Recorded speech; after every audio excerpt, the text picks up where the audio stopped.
Welcome to the deep dive. Our mission today is arguably our most unusual yet. I think that's safe to say. You've handed us source material that, on the surface, it sounds like something plucked directly from a fever dream. But when you peel back the layers, pun intended, it reveals a genuinely insightful commentary. Right. On power, oppression, and ultimately human creativity. So what are we working with?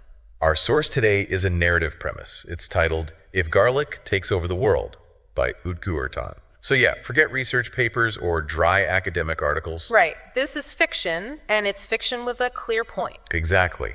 And our goal here isn't to, review the story itself. No, this is more of an extraction operation. We're pulling out the core philosophical and creative nuggets from it. The question is, what can a tale of vegetable tyranny actually teach us about human potential? Precisely. We're sort of stepping back from the absurdity of it, from the conquering vegetable part. And focusing on the structure of power the author describes. And the specific nature of the resistance that power breeds. This deep dive is really about unpacking the mechanisms of, intellectual liberation. Okay, let's get into it. We have to set the stage for this truly fascinating future. The timeline starts in the year 2557. And this is, human dominance is already centuries in the past. This isn't a story about humans being overthrown directly by garlic. No, the author makes a point that the world had already moved on. Before the age of garlic, the world was ruled by two other unlikely species. Hyenas and mosquitoes. Yeah. For years. I have to pause there because that detail alone is just amazing. I'm just imagining a world governed by two wildly different types of annoyance. Right. You have the hyenas, which is the sort of terrifying anarchic element of governance, and then mosquitoes providing the relentless buzzing bureaucracy. It's an entire era of systemic irritation. It really is. It establishes this pattern for the world. Yeah. Post-human rule is inherently strange, maybe inefficient. Focus more on immediate survival, or, like you said, annoyance, than true governance. By the time the garlic arrives, the political stage is perfectly set for a takeover by something unexpectedly organized. And the arrival of the Great Garlic marks a very specific kind of evolution in post-human rule.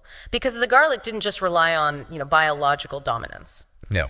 And this is where the story shifts from just absurd fantasy to something that feels like startlingly contemporary commentary. How so? The garlic began to govern the world with the specific support of artificial intelligence. The implication is clear.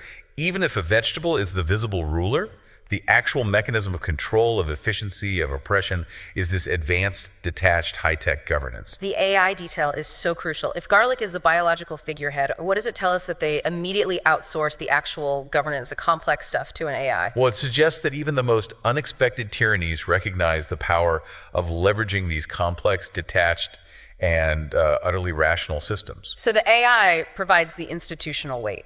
The cold logic. Absolutely. The logic that the garlic leadership might lack. It elevates the tyranny from simple brute force to this institutionalized, technologically reinforced control.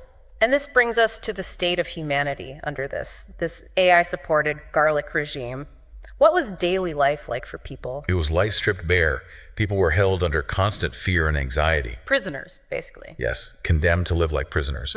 But the specific details the author chooses for what was taken away from them are very telling. Right. The source mentions that basic aspirations like buying a house or a car were unimaginable. And that's not arbitrary at all. It speaks directly to denying humanity the physical anchors of stability, of legacy, of social mobility. So by removing the material foundations of life, owning a fixed asset, a means of independent movement, you eliminate the physical reasons to fight. You do, and you force the struggle onto a different plane entirely. So humanity is physically powerless, technologically outgunned by the AI, and economically oppressed.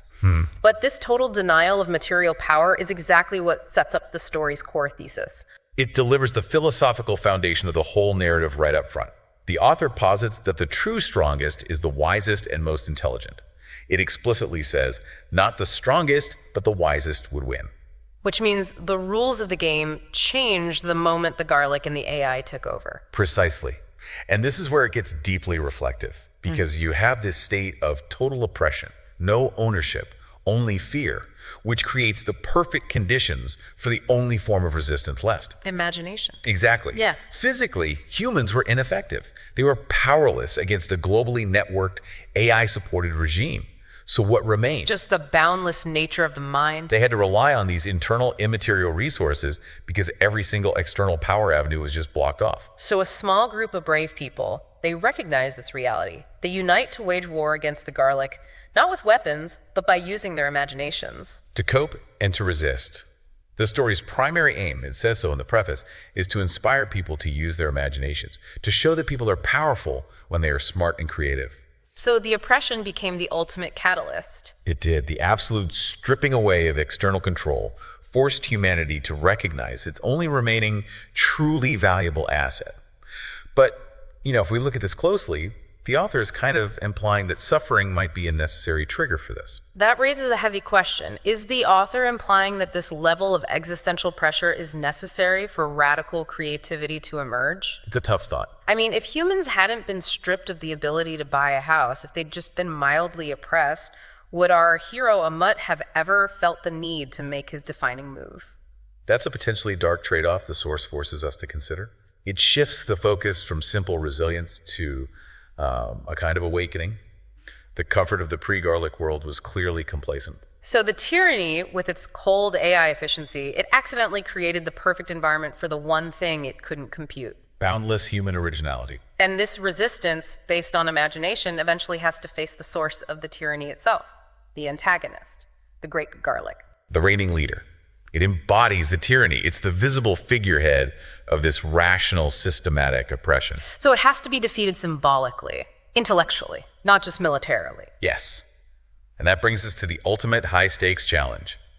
The Great Garlic, showing either supreme arrogance or maybe a genuine desire to test the philosophical thesis. Decides to hold a final showdown. It holds a public meeting to face the humans and issues a very specific challenge.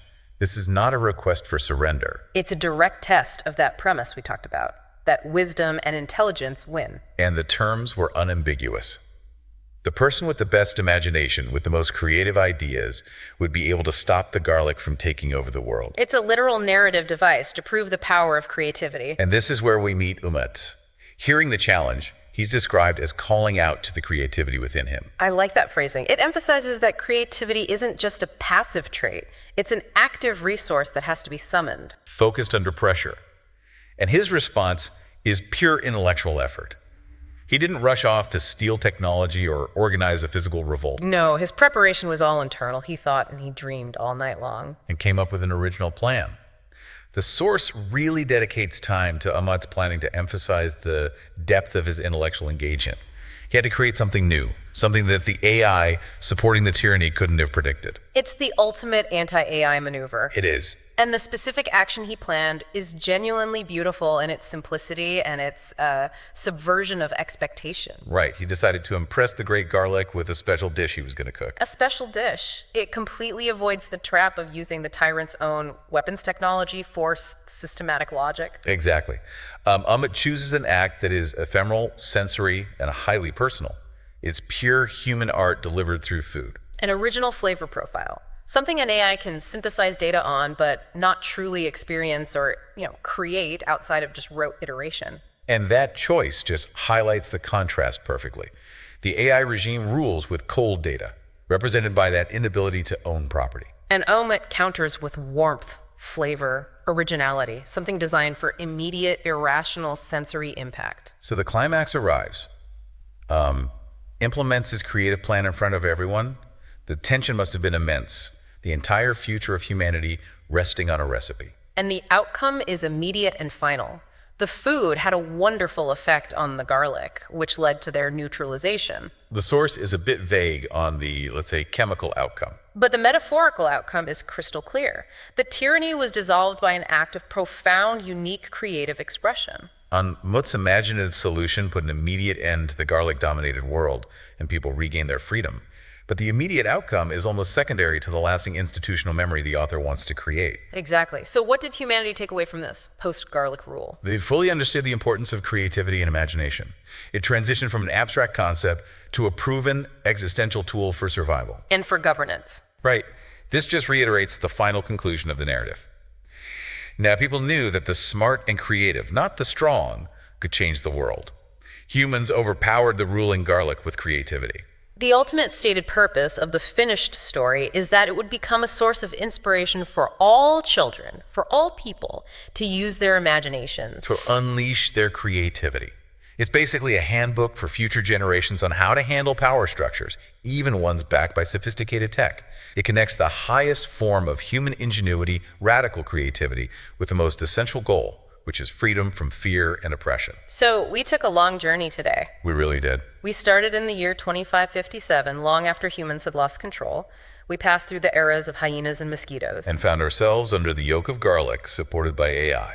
And we end with Umut, a special neutralizing dish, and the realization that creativity is the strongest force in the universe, even against cold, calculating logic. And if we connect this back to the bigger picture, the source material offers a strikingly timely lesson. I mean, in our own era, we are facing increasing complexities tied to algorithmic governance and AI. Systems that optimize for efficiency but struggle with originality. Precisely. Mutt's Creative Act was the ultimate anti-AI maneuver. He didn't try to beat the system on its own terms. He introduced a variable the system couldn't process. Which raises an important question for you, the listener, based on this surprisingly deep piece of source material. If technology and strength can lead to tyranny, even a vegetable tyranny, how might you prioritize fostering radical Amit-level creativity in your own professional or personal life? It's a great question. If imagination is the ultimate neutralizer against these unfeeling systems, what steps are you taking today to summon that power? Something to think about. That is definitely something to mull over until our next deep dive. Thanks for joining us.